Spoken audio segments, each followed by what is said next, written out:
Dalam 2 bulan terakhir, sebanyak 6,25 hektar lahan alang-alang terbakar di Gianyar pada musim kemarau panjang ini. Salah satu pemicu kebakaran alang-alang karena ada yang membakar sampah.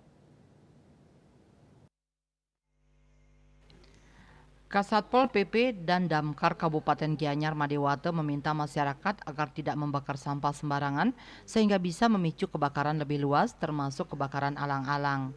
Dikatakan dalam 2 bulan terakhir unit Damkar banyak menangani kebakaran lahan alang-alang. Sampai Oktober ini sebanyak 6,25 hektar lahan alang-alang terbakar. Kebakaran lahan alang-alang ini terjadi di 24 titik di 7 kecamatan di Gianyar.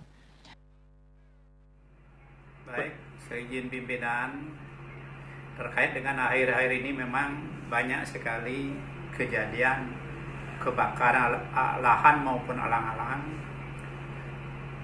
Penyebabnya itu adalah karena membakar sampah tidak pada tempatnya, dan apalagi sekarang situasi musim panas atau cuaca ekstrim lah yang sangat-sangat luar biasa, itu sebagai salah satu penyebab.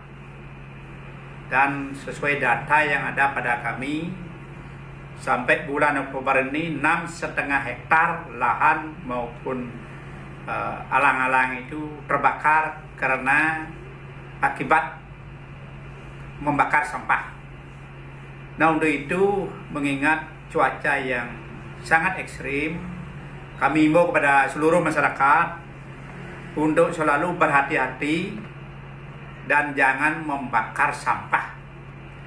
Karena satu, berakibat buruknya polusi udara, juga berakibat fatal kebakaran lahan yang lebih hebat nanti. Apalagi di sekitar itu banyak sekali lingkungan penduduk yang begitu padat.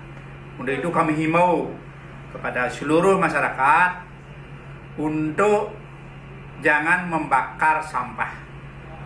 Tolong sampah itu ditanam sebagai pupuk organik, kompos, pupuk organik atau kompos yang bermanfaat bagi tanam-tanaman, dan atau buang pada tempatnya sehingga kita semua terasa nyaman dan aman.